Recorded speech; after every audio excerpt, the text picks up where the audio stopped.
flower.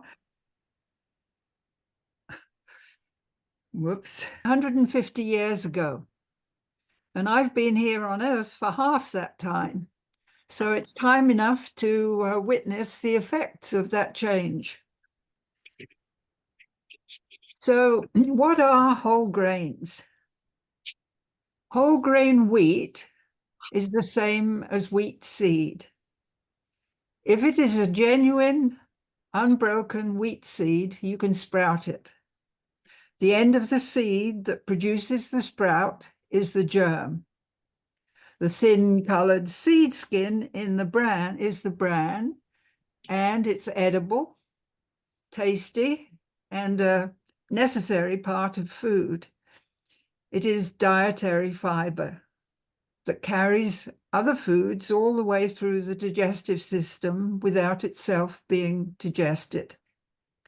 And the middle of the grain is the endosperm of the wheat, seed or grain, and it's filled with starch and protein, and it's the store of food for the new wheat plant, or the new wheat sprout. The growing plant can only use this stored starch and protein if the vitamins and minerals are being provided by the germ and the bran. If you take away the bran and the germ, those vitamins and minerals are taken away, and the seed will not sprout. So similarly, people need to eat the vitamins and minerals in the germ and the bran to properly use the starch for energy and protein. And you have to properly use the protein to grow new cells. So here's a picture of it. I think you can. So there's a very large wheat grain. The germ is at the end here, and the skin is the bran. And,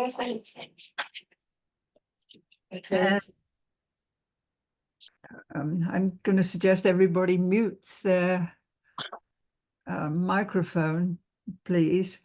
The wheat grain has a crease in it, so I've illustrated it here, and the germ is still on the end, and it has a hump in shape. If you cut the grain, slice it through the middle there, you might see a part of the crease, but you can see the endosperm, the white part that's inside the grain. So seed, but I've said that whole wheat is a seed, and all whole edible seeds have the same basic parts. They have a bran, a germ, and an endosperm. The grains are the edible seeds from the same plant family, the grass family. In other words, all the common grains that we know, they're all from the same plant family. They're all related. And you can imagine that wheat and rye and barley, as well as sorghum and millet, which sound as though they might be different, are indeed members of the same family. And corn is in that family, oats and teff and rice. They're all grass family seeds. Buckwheat, on the other hand, is the edible seed in the knotweed family. So it's different, and the seed is obviously different, the plant is different.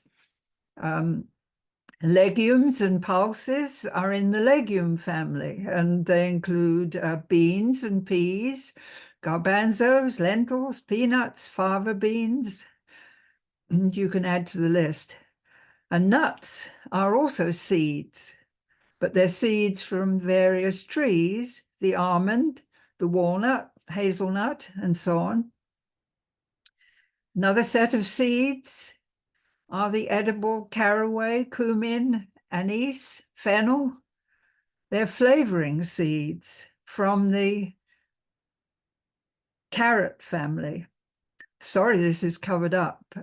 You're not seeing it very well, but it's the carrot family in that case. Mustard seeds that you also use in cooking, and as oil seeds, they're edible and they're in the mustard family. Each of these families has a Latin name, but I'm giving you the English names. Amaranth and quinoa are seeds of the amaranth family.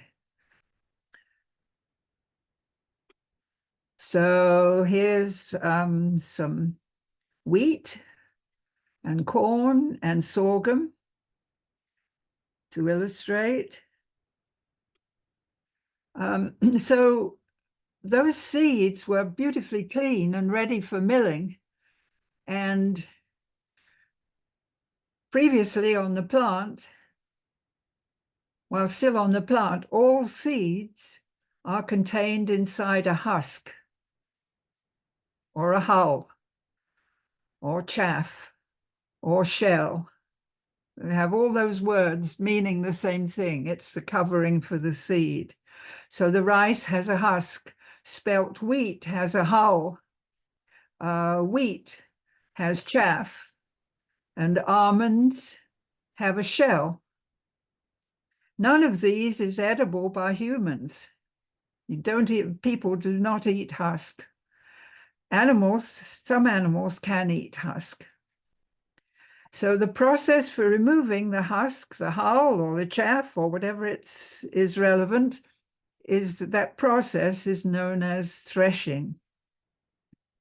After threshing, the husk, the hull, or the chaff can be blown away in a process called winnowing. So you have to have all these steps before you can have a nice clean grain.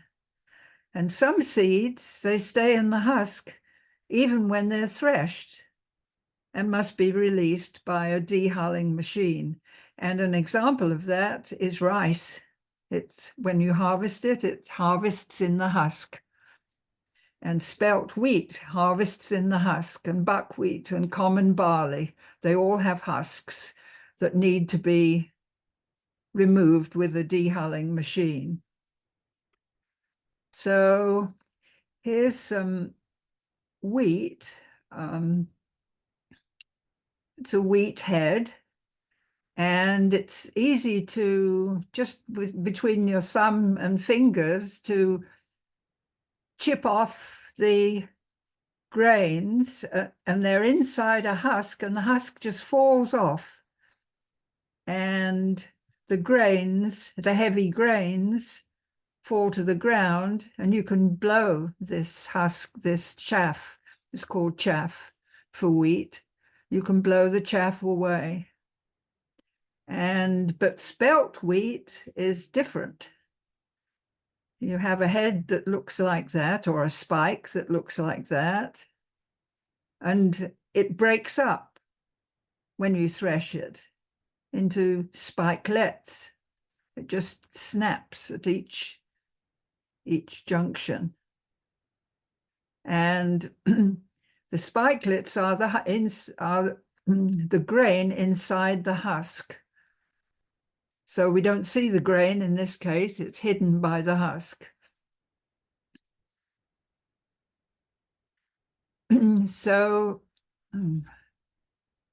whoops, pardon me. So it's amazing, really, how this is hidden by the various things. Monica, do you see an option of like top right view option on your slide? No. What I can do is get out of this.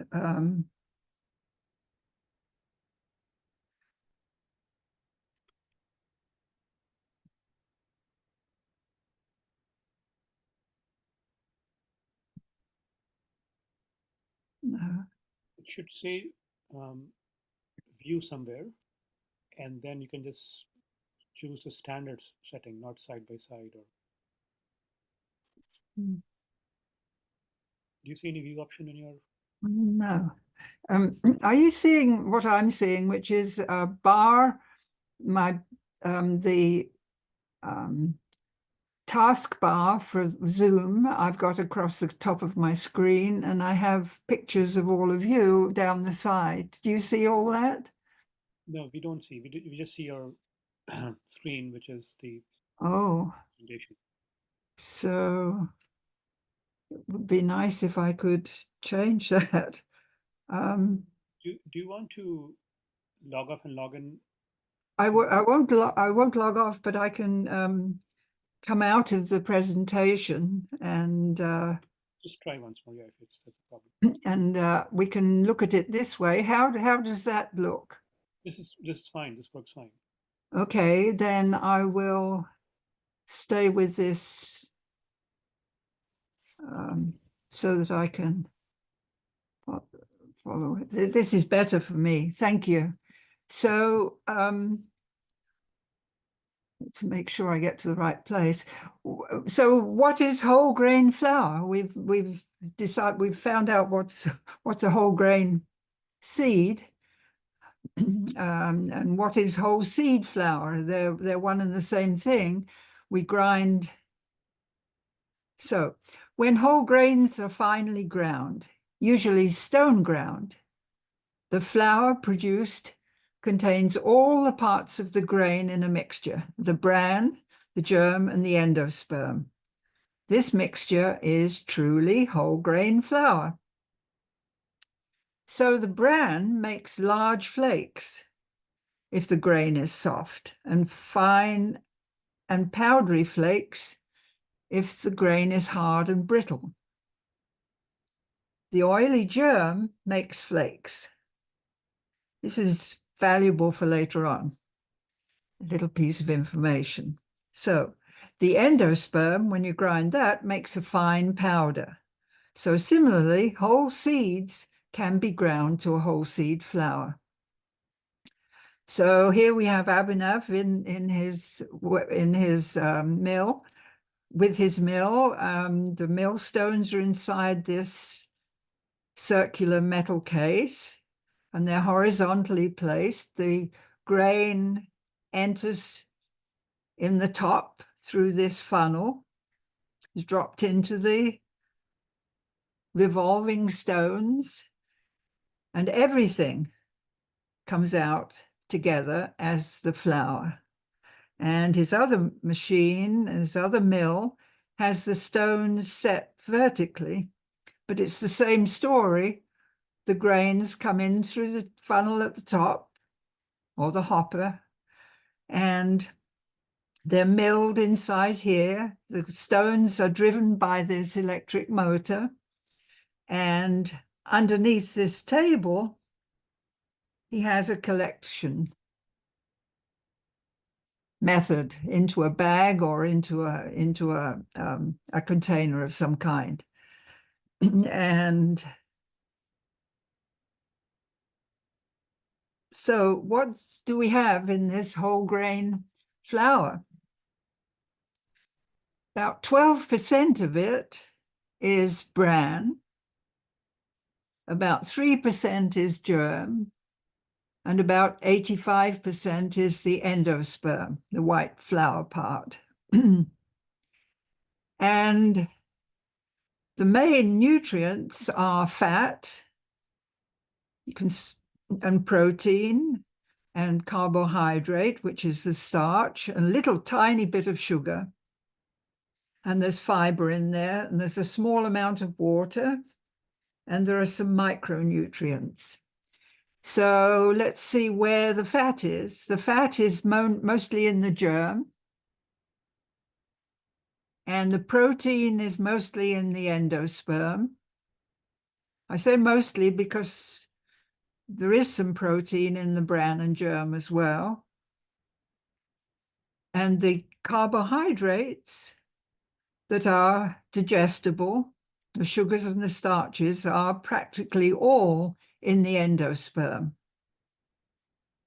And the fiber is all or practically all in the bran. And you'll notice the micronutrients, the vitamins and the minerals, are in the bran and the germ. They're not really in the endosperm at all. So that list of micronutrients is enormous. I've condensed it and made it into a short list. And I would like to be able to expand this, and now I can't. But basically, we have vitamins, and we have minerals, and we have other micronutrients. Sometimes they're called phytochemicals. And I'm not going to spend time on these vitamins today. I'm more interested in understanding the total picture of the processing. But you will notice that all those micronutrients are in the bran and germ. They're not in the endosperm. So let's continue this story. Why do bakers want white flour? So stone ground whole grain flour is colored by flakes of bran, and especially of the bran and flakes of the germ, especially if the grain is a dark red-brown in color. So the part of the wheat that gives bread its typical texture is the white endosperm. So bakers all through history, this isn't new, bakers all through history wanted to have flour without the bran and the germ because it made the bread colored and it took away some of the bread texture and loft. So sifting to remove most of the bran and germ was always done by bakers, but it was not perfected until about 1800. That's quite a long time ago. I mean, it's recent compared with ancient history, but it's 200 years ago. So this left, when this really efficient sifting was perfected, the flour remaining was about 85% of the wheat grain, mostly endosperm, and with a small amount of the germ oil rubbed in. So some of the germ nutrients were still left in this sifted flour that people were eating in the 1800s. Here's a picture of a whole grain made into whole grain flour and then sifted. And here is the bran and germ that was sifted out. And here is the white flour. Not quite white, notice.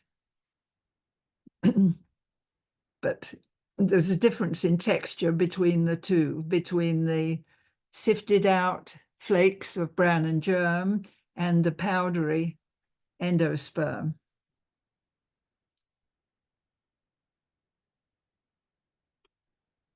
So why did bakers want an even whiter flour than that sifted flour?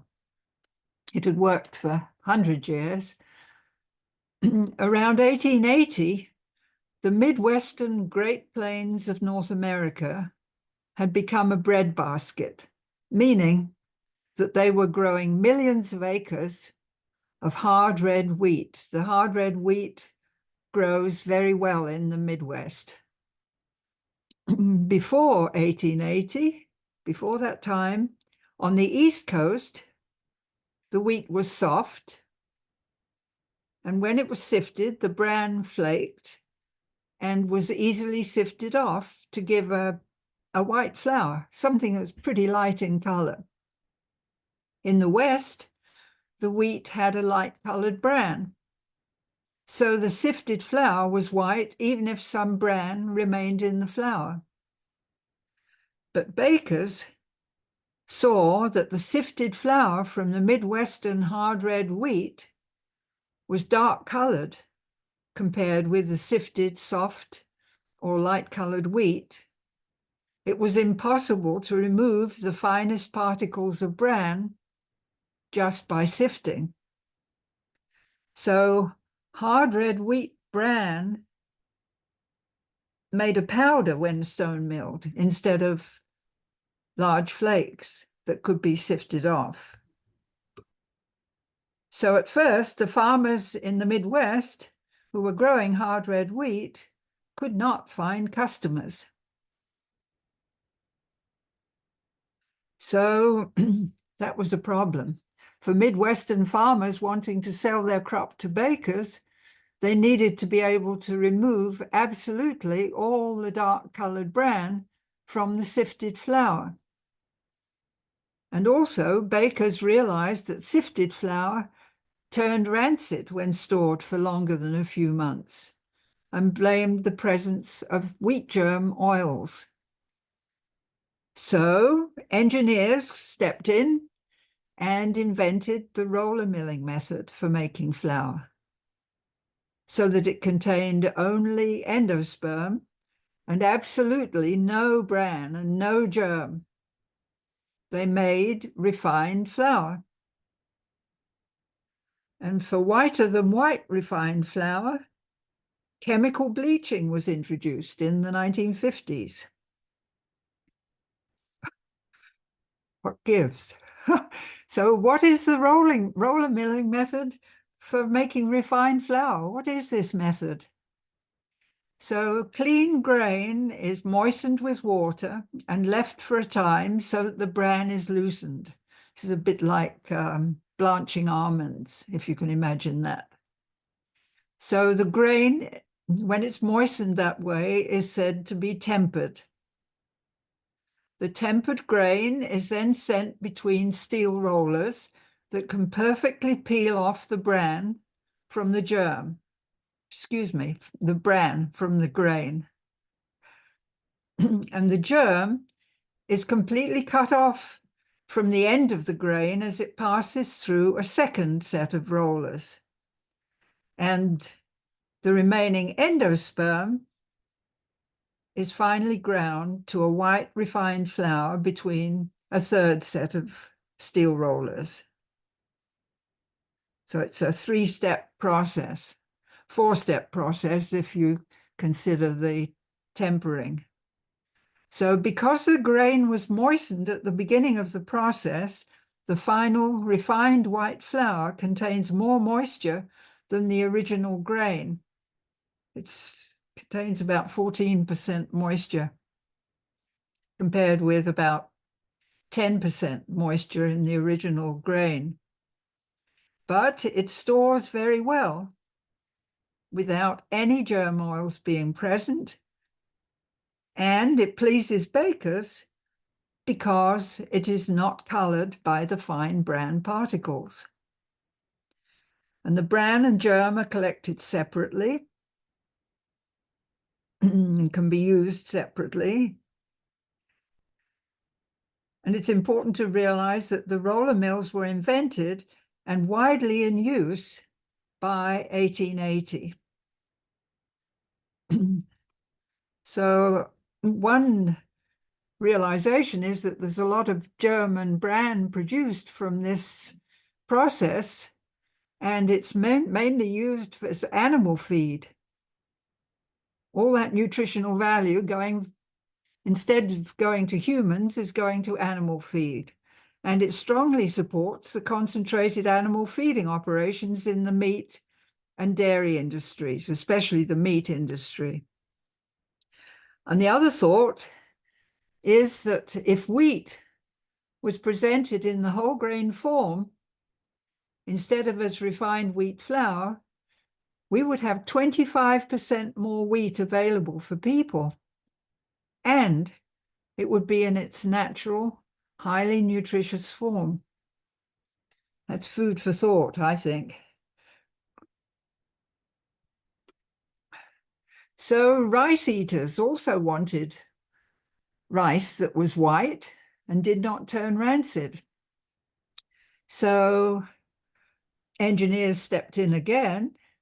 Freshly dehulled rice is brown due to the bran and quickly turns rancid due to the oils in the germ. Those rice eaters wanted white rice that did not turn rancid from the oils in the germ, and the method for rice polishing was introduced at about the same time as refined flour roller mills in the 1880s. And the rice polishing process completely removes the bran and the germ. So we have a situation here where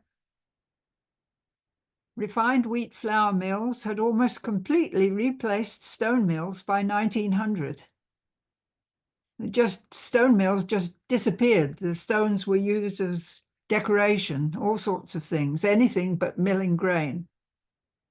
And instead, we had refined white flour and polished rice that were popular with almost everybody. People simply wanted the whiteness and did not know at that time that there were essential nutrients in the discarded bran and germ. In the case of the white flour, only 76% of the whole grain was extracted for the refined flour. The aileron layer, which is a layer underneath the bran, was also removed, and the refined flour was whiter than sifted stone ground flour. Not everybody was, not really everybody was wanting to eat white flour. There were many people who realized that they were missing something, and among them was a physician, Thomas Allinson in England. He was so alarmed, he set up his own stone milling business that's still going, actually, in England. And also in England, a fellow called Stony Smith said, "What are you doing with all that nice germ that's separated off?" And so he wanted to have it in his bread. And so he cooked the wheat germ and added it to the white flour and made a flour that he registered as Hovis. And that flour was used to make Hovis bread, and it's still being used today in England. Just to add to that, this slide, Monica. Yes. So I believe the stone mills were replaced by 1900, mostly in the West, though, right? Because in India, while growing up, like in 70s and 80s, we did have stone mills then, and obviously we don't see that anymore, at least not that prevalent as it was before. But I believe you are making a point that in the West, which is um, the US and the UK, and all of that area, Exactly. In this was all happening strictly in England and the US, because the US was literally a bread basket. And so the grains rather, from the Midwest were being exported to England. So both England or the UK and the US were using this roller milling method. And you're right. India, Ethiopia, Afghanistan, all sorts of countries were still stone milling till quite late. Thank you. So they did realize that some people wanted whole grain flour, so surely you could make whole grain flour by recombining all those things that had been separated from the grain, the bran, the germ, and the endosperm. Could they be recombined? At the beginning of the roller milling process, the wheat is moistened So recombining the bran, germ, and endosperm produces a wet whole grain flour. And a wet whole grain flour turns moldy and rancid very quickly. All those nutrients in it support fungi and bacteria, and it just turns moldy. So to partly solve this problem, the oily germ was left out and the bran dried before mixing it with the endosperm. But this is not a truly whole grain flour. It's only made with the bran and the sperm. So another solution is to dry and cook the germ to slow down the onset of rancidity before recombining. But no matter which process is used, the whole grain flour from roller milled grain tastes quite different to freshly milled single pass 100% whole wheat flour. So making whole grain flour using the roller mill is absolutely counterproductive. But in the absence of stone mills, this kind of whole wheat flour is normally produced. But it has proved to be unpopular, despite the nutritional benefits, because it lacks the taste benefits of freshly stone ground whole grain flour. And in actual fact, less than 10% of all that roller milled flour is made into reconstituted whole grain flour. So that's all the whole grain flour we're being supplied with from the commodity people.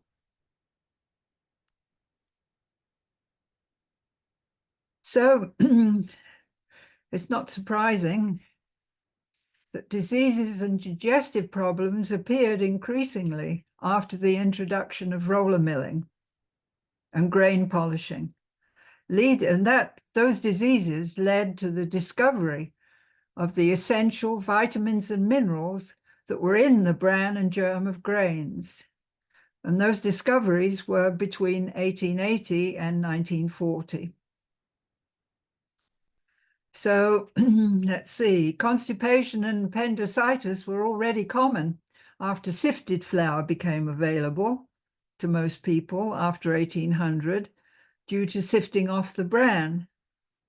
But the vitamin deficiency diseases, these are deadly diseases. Beriberi and pellagra also became common after roller milling replaced the stone milling by 1900, because the Alerone bran layer and the germ oils were removed. So vitamins and some minerals in the bran and germ of whole grains were discovered between 1900 and 1930s. By 1940, people knew, this is in the general population, people knew that bran could prevent constipation and that the bran and germ contained B vitamins that could prevent beriberi and pellagra. Also, many young men were unfit to fight in World War II. That was early 1940s, due to basing their diet on refined white flour. So in the 1940s, having discovered these vitamins, the US and UK governments advised millers to enrich their refined flour with B vitamins and minerals to prevent beriberi and pellagra, at least. So beriberi and pellagra were rare again after the flour enrichment with the B vitamins in the 1940s. But it's important to realize that digestive problems and heart disease and obesity and diabetes, colon cancer, all those continued to increase even after flour enrichment.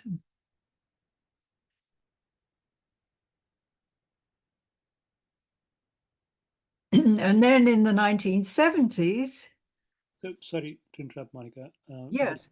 The last slide, when you mentioned that the government asked them to enrich those with vitamin V, this was Right. this was in the form of the germ oil, in the form of bran, or No, both? no, it was in the form of the actual vitamins that were extracted. They'd either extract the vitamins from the bran and germ, or they would synthesize them chemically, one or the other, but they were actual compounds. They were they were just added as chemicals, and that's why some people still object to them, because they're essentially chemicals that are added to the flour. But they do work the same way, or mostly the same way as vitamins. Got it. Thank you.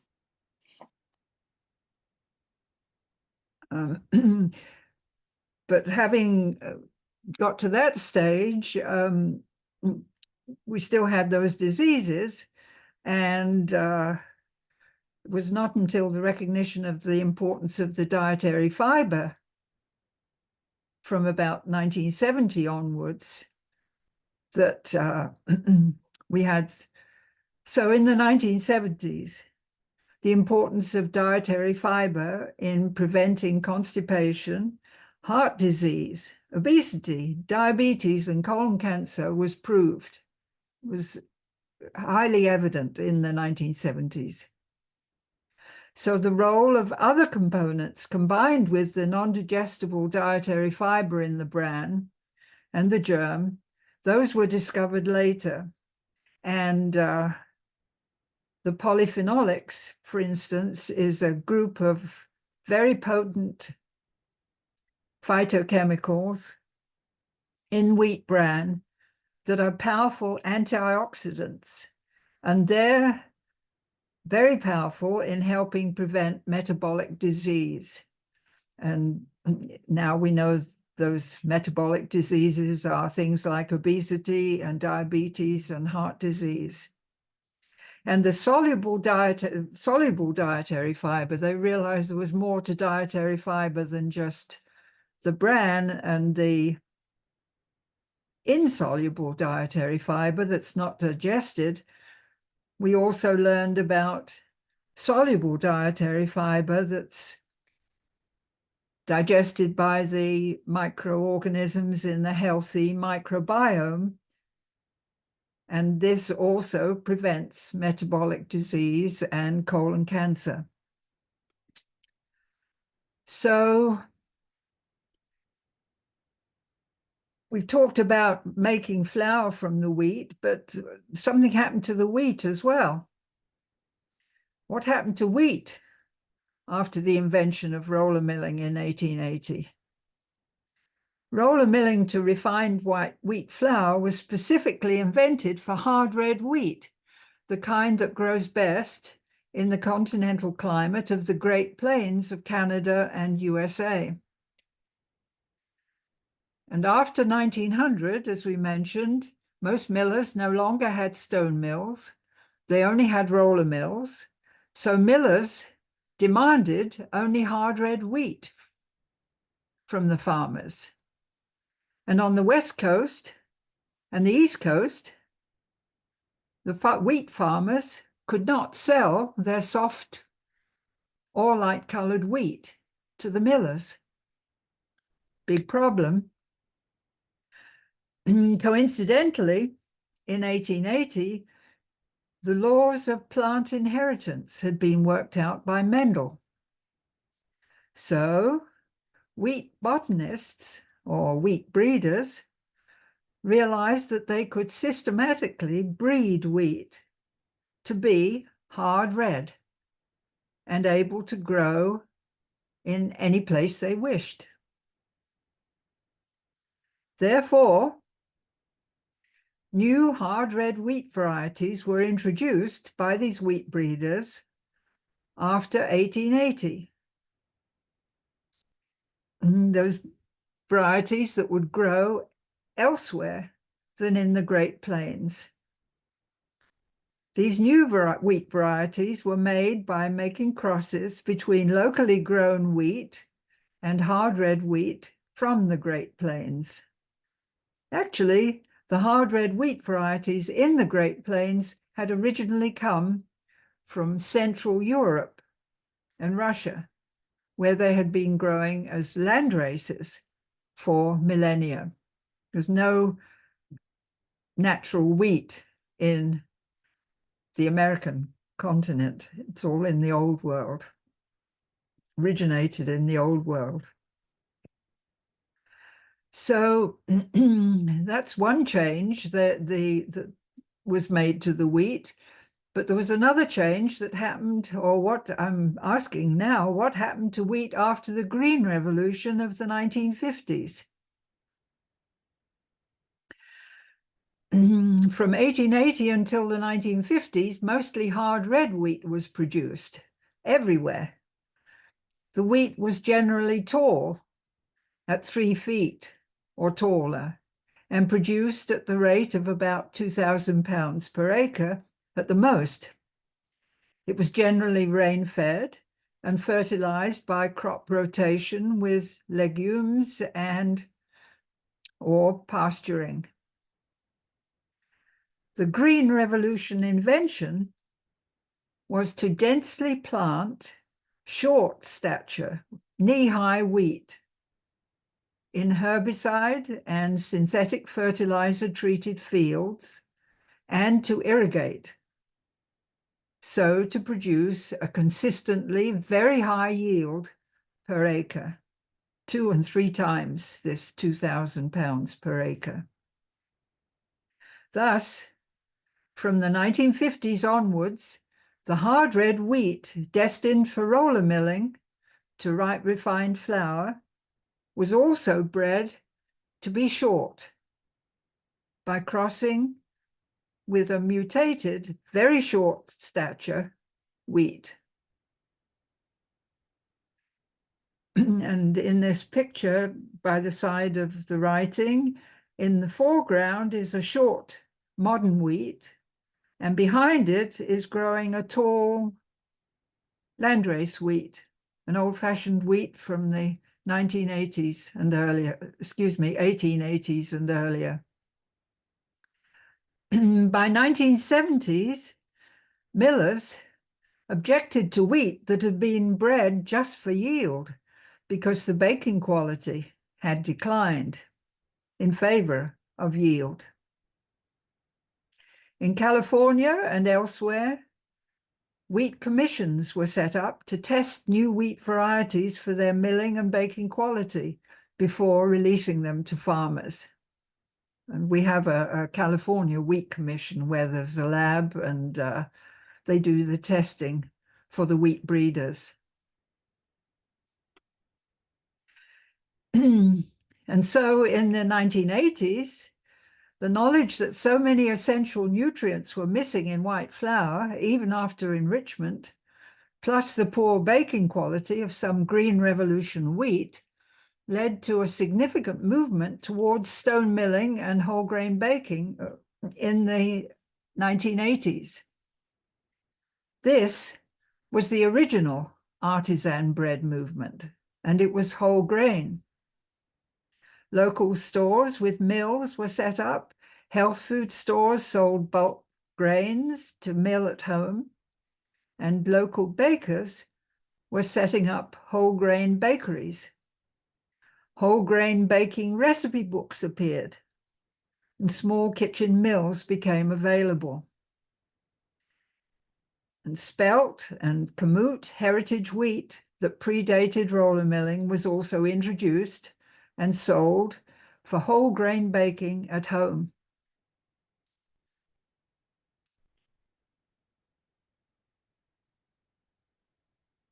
So in the 1990s, heritage wheat selection quietly continued for organic farmers and whole grain baking. Those tall landrace wheat varieties from the Old World were grown for centuries before 1880 and predate all the modern breeders' changes to accommodate refined flour milling and Green Revolution farming. And the organic farmers realized that the Green Revolution wheat was useless for organic agriculture. Instead, old-fashioned tall wheat was needed to grow above the weeds and to withstand drought without irrigation. No herbicides, pesticides, or synthetic fast-release fertilizers are used by organic farmers. So another realization is that whole grains for whole grain flour and bread need to be grown organically so that there are no pesticide residues on the bran and the germ. Whole grain flour can be produced fresh by stone mills that can be simply set up on any scale, and they can use a very wide range of wheat, grain, and seed types.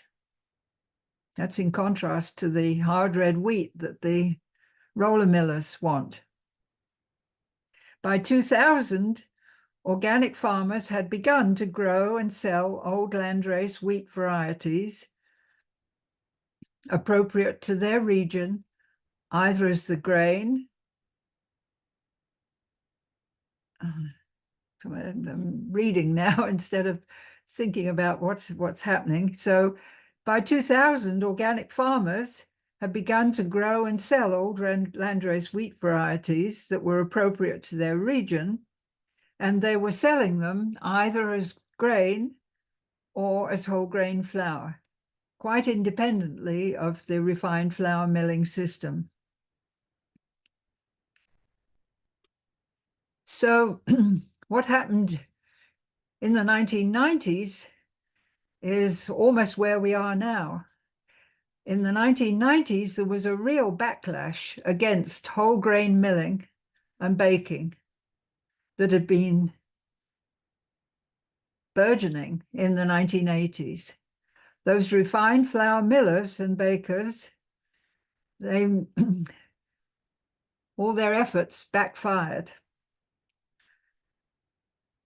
The Bread Bakers Guild of America was formed. It was backed by the refined flour millers and suggested, I need to change my glasses, excuse me.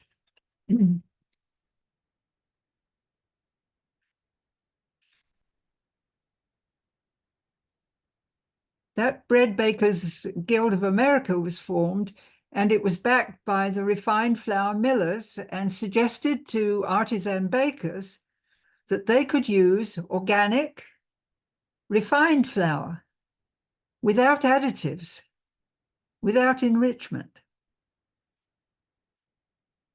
And unfortunately, many whole grain artisan bakers did indeed change to using organic, refined flour without enrichment. They had not learned the lessons of the discovery of vitamins, minerals, and dietary fiber in the bran and germ of the grains. The word organic appealed instead. So organic refined flour introduced without additives sounds healthy, but is grossly deficient in the nutrients of the bran and germ. It's like going back to the pre-1940s flour. Popular organic refined flour artisan breads lack whole grain nutrition. They're not even enriched in most cases. So the effort by the refined flour millers backfired when many people began blaming wheat for their ill health. Most likely, they were basing their diet on deficient, organic, refined flour breads. And Atkins published popular diet books that suggested avoiding refined flour. And the gluten-free movement appeared and strengthened as more and more organic refined flour without enrichment was consumed. So that brings us to the present. And it all goes to show that we might still discover yet more important nutrients in whole grains that can keep us healthy. For now, it is best to eat grains whole, because we still do not know what we are missing by eating only part of the grain when it is polished or as refined flour. Thank you for listening. Awesome. Thank you so much, Monica. This is wonderful. I mean, I thoroughly enjoyed it, and I'm pretty sure our participants also would have gained a lot from this talk. I know we are almost at time, but we can continue. For folks who have to leave, feel free to drop out. But we have gotten some questions um, on the form. And Monica, if you're okay to take few questions, Sure. then we can shoot off, and then we'll open up for discussions for whoever wants to ask direct questions to Monica. I mean, there were a lot of questions ranging from gluten problems to uh, diseases and diets and whatnot. So I've tried to do as at best as I can, but for sure we would need a separate session just for Q&A, and then we can take those questions as well. So the first category of questions, Monica, really were around what are the grains which contains gluten, and why have gluten allergies and intolerance become prevalent? So just your thoughts on this topic would be great. Okay, well, first, the grains that contain gluten are wheat and rye and barley. I think they're just those three. They're in the grass family, like sorghum and millet and oats and so on, but only those three contain gluten. And gluten is the kind of protein that gives bread its typical texture. So that's why wheat has become so popular and so on. So all of the other seeds and grains do not contain gluten. My take on what happened and why so many people were suffering from the wheat quote, I think I mentioned really in that next to last slide that the refined flour millers were bowing to the idea of artisan and bowing to the idea of organic, and people still like white flour just from its appearance and the way that it bakes. And they forgot the lesson of the vitamins. And so if people were presented with and ate refined flour that was organically produced, but without any compensating vitamins, that they would become sick. I mean, they wouldn't get beriberi per se. Beriberi symptoms are very similar to diabetes. And they can, I mean, diabetes and, well, anyway, I won't dive, I don't need to take off quite in that direction. But the thing is that if you're not eating, if people are not eating the vitamins, they cannot properly assimilate the starch in the wheat. And instead of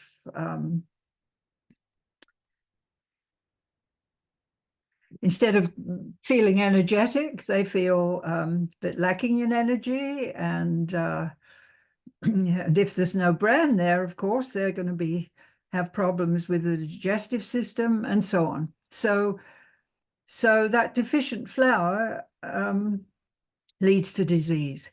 If the rest of the diet is fairly good, if you're still eating fruits and vegetables and still eating good protein, then you're not likely to get the full-blown beriberi and pellagra, but on the other hand, you're not feeling your best and you have symptoms. And they can range from skin problems to digestive problems. So that's my take. No, this is perfect. Just a connected question was like, are whole grains good for everybody, like including celiacs? Because some of those medical practitioners, they kind of warn that, look, do not take whole grains. You have to do. Yeah. My take there is that everybody, almost, I think it's probably true that everybody needs to be eating whole grains. But on the other hand, there are a few people who are allergic or have problems when they eat certain grains. And in the case of wheat, it's known that some people are born with the inability to properly digest and use wheat gluten or gluten. And those people are known as celiacs. And they just never can successfully eat wheat or rye or barley. But it's a rare situation, a rare disease. So and then supposing there is the other possibility, a true allergy is a reaction to a protein. So a true allergic reaction to gluten is a protein. So it's you can have an allergy towards wheat gluten. But it usually manifests itself like pollen allergies and so on. It happens to bakers or millers, for instance. Their eyes are watery and they runny nose and all those awful symptoms of allergy. That's an allergy. And occasionally, it's also possible that those people have digestive problems. So it does happen that people can become allergic. And my take also is that if we are eating deficient refined flour, we're irritating our system in the sense that we're not using that flour properly. And I think that some people develop an allergy. It's possible to develop an allergy as a result of persistently eating, for instance, white flour. But that's my take. I don't have a reference. That's what I think. But as for whole grains, I think we all need the whole grain because we need all the nutrients that are in there. Perfect. Other questions? Excuse me. Other questions where some of us in the audience, we are home millers as well. We have those small kitchen countertop mills. Questions where can we source organic heritage grains? Where can we purchase from? Like, what do you do? Well, what I did in the 1990s was grow them, grow the heritage grains. I was looking into what was the difference between the wheat before the roller milling change. But since then, I want to use those grains, and there are some farmers who grow them. And on my website, on the Whole Grain Connection website, I list farmers who grow. It's not a complete list, but every now and then, if I hear about somebody, I put them on that list. So you can refer to that. But there are a few sources that I think are useful. They're old-fashioned grains, I think, is a safer word, or heritage grains. They're not necessarily landrace, but they're certainly old and predate the 1880s. Bluebird Farms is one. You can find their website. And recently I went to Pleasant Hill Grain because I wanted to experience the whole grain hard red wheat instead of the whiter wheats that we have here in California. And so that's a source. And for my part, I always ask for organic. That's important. They are sold sometimes non-organic, but these places, they do sell small enough amounts for household use. And Azure Standard, I think, is another place to go. They sell grains. Those are the three that I think of at the moment. There are more, I'm sure. Yes, yes. So, so I think we can open up for questions. Anyone who has questions, please type in the group chat. I think we got a couple of them already. One is, do we know of any kind of allergies to ancient wheat, the landrace varieties, before these modifications started happening? Maybe you mentioned about allergies to those refined ones, but do you know of any of those for the ancient? Actually, I don't. But the thing is that modern medicine describing allergies is different. We're describing, we know how to describe allergies. We know what allergies are. But before 1880, nobody or few people would have associated wheat with an allergy. So I think it's true to say that it's a matter of recognition, because if a celiac or somebody who was truly allergic to wheat ate a landrace wheat, it still contains gluten.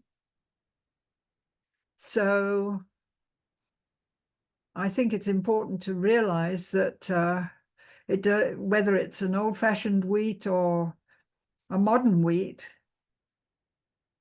doesn't make any difference to no great difference to the gluten. The gluten has to be the same, otherwise the bakers object. No, very true. And anecdotally, from our users, like most of them actually developed these issues towards later part in their life. Especially in India, they didn't have problems. We moved here and we started having these problems like bloating or digestive issues. So many of them who go on to these ancient wheats like Kamut and Emmer, and they have told me personally that, well, their allergies have gone, their rashes have gone. So it's all anecdotally, it's not medically proven, but you're right. I mean, it does matter if you're eating ancient landrace varieties versus the modern uh, wheat counterparts, which are bred for more production. There's one more question, Monica. It's about like what do you eat? What like how you are in such a good health and uh, What do so I eat? what can you tell about your own experiences of cooking and food and in general? How to keep fit? Well, let's see. For starters, as you can tell, I'm interested in whole grains. So I obtain my own source, my own supply of whole grains, and I have a home mill. I have a Nutri-Mill, and I produce whole grain flour, and I make my own bread. using a sourdough starter that I prepared, and I make the bread every other day. And so I have a constant supply of whole grain sourdough bread. And so that's the base of my diet. And I have this saying to myself that I don't want to eat refined flour or refined sugar or hydrogenated fats. And in my case, I don't like to eat meat. So that's the basic idea. I eat essentially most everything else. And I eat yogurt. My milk is always in the form of yogurt. What else? I eat eggs. Not too many, but I eat fish. Again, not a lot. And my breakfast and lunch is usually a light salad and egg, hard-boiled egg, or egg, or sardines, or some kind of fish, a small amount, and yogurt and fruit. And for dinner, I have mixed vegetables and a legume. Always have a legume, and I have my whole grain bread. And the standard dessert is yogurt and fruit. So that, I mean, that's the unfancy outline. But the important thing is, I think, to know where you can buy all your food. So I always buy organic unless I have a problem. Unless there's occasionally an exception, but I buy organic, and I go to the farmer's market regularly so that I know who grows my food, and that's about it. Yeah. No, thank you so much. I think that's probably the secret of living healthy and living happily. Any more questions, anyone? I mean, we have a lot of questions to go through, but I think we can do it later as well. But any last couple of questions? Yeah, I've been a wonderful, Monica, wonderful presentation. The historical perspective of how wheat has evolved was very exciting and interesting to know. So the gluten content in the wheat has not changed from the ancient heritage varieties to the land current varieties. No, it has not changed. It's changed a little bit. No, the modern wheat is made with crosses from old wheat. And so the genes that make the protein, make the gluten protein, have been passed down from old wheat to new wheat. And it's possible that, well, I think it actually is true that there is a difference in the gluten that comes from the different varieties of wheat. And if indeed the gluten has changed, it's changed because of the introduction of the short stature wheat. Maybe that wheat that was made by mutation has had its gluten changed, and but it still makes bread. It can't be changed that much. So I don't know. I personally, I think the problem with modern wheat is that it's not presented in good whole grain form. It's presented either as refined flour or it's presented as this recombined stuff. And I think it's that recombined flour that's causing a problem, not the gluten. If indeed you find that modern wheat, quote, is causing a difficulty. The thing is that stone millers now are not, for the most part, using a modern wheat, but some of them are. And as long as it's organic, I don't know that people are complaining, but who am I to say what happens in some cases? So that's my commentary. I hope I've answered you. Yes, thank you.